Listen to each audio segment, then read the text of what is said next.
বিধানসভা নির্বাচনে তৃণমূলের বিপর্যয়ের পর থেকেই একাধিক নেতার দুর্নীতির খবর সামনে আসছে। এবার দুর্নীতির অভিযোগ উঠল উত্তর দমদম পৌরসভার চেয়ারম্যান বিধান বিশ্বাসের বিরুদ্ধে। ডাক্তারবাগানে তার মায়ের একটি বাড়ি রয়েছে, সেই বাড়ির ভিতর থেকে উদ্ধার হলো বিপুল পরিমাণে ত্রাণ সামগ্রী। সেগুলি পাচার করা হচ্ছিল বলে অভিযোগ রয়েছে স্থানীয়দের। খবর পেয়ে কম্বল ভর্তি গাড়িটিকে আটক করেছে ঘটনাস্থলে নিমতা থানার পুলিশ। তাদেরকে আমি ধান পাওয়া গেছে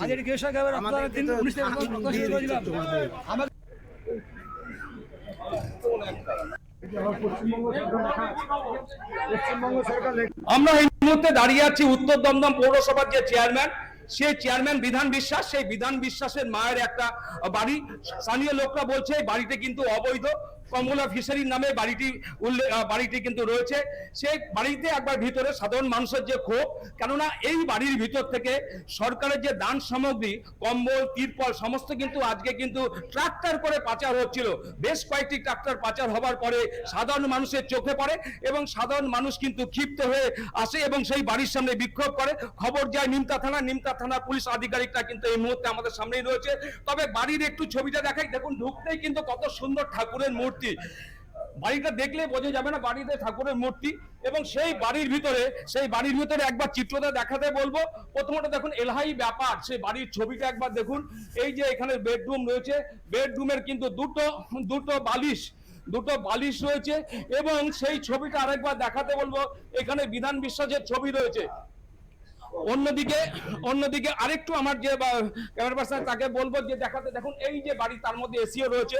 অন্য আরেকটা ছবিটা দেখাতে বলবো, এখানেও কিন্তু সুজিত বোসের সাথে ছবি রয়েছে বিধান বিশ্বাসের, মানে এলাইসান বাড়ি। এবং অন্যদিকে যে বাড়ির এই গল্পটা দেখাবো সেটা দেখুন, সুরেন্দ্রনাথ কলেজের পুনরাবৃত্তি। একবার দেখুন, এই দেখুন বাড়ির ভিতরে জন্ম নিরোধক রয়েছে, সেই ছবি কিন্তু আমরা তুলে ধরার চেষ্টা করছি। সেই মানে এই বাড়িতে সমস্ত অবৈধ কাজ করত এবং সেটাই কিন্তু স্থানীয় মানুষরা বলছে, বারবার বলছে সেটা যে দাবি যে এইখানে মানুষ যে বিধান বিশ্বাসের স্থানে স্থানীয় যে বিধায়ক, সেই বিধায়ক কিন্তু তার সাথে একটা সেটিং করতে উঠছে যে সাধারণ মানুষ কিন্তু এই যে বিজেপি সমর্থক থেকে যারা এইবারে ভোট দিয়ে জিতিয়েছিল তারা কিন্তু দাবি তুলছে সৌরভ সিকদারের একটা সেটিং চলছে।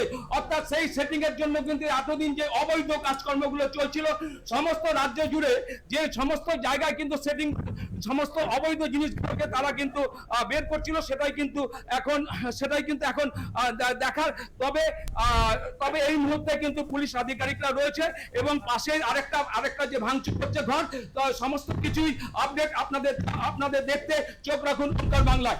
নিমতা থেকে মানস চৌধুরী, ওঙ্কার নিউজ বাংলা।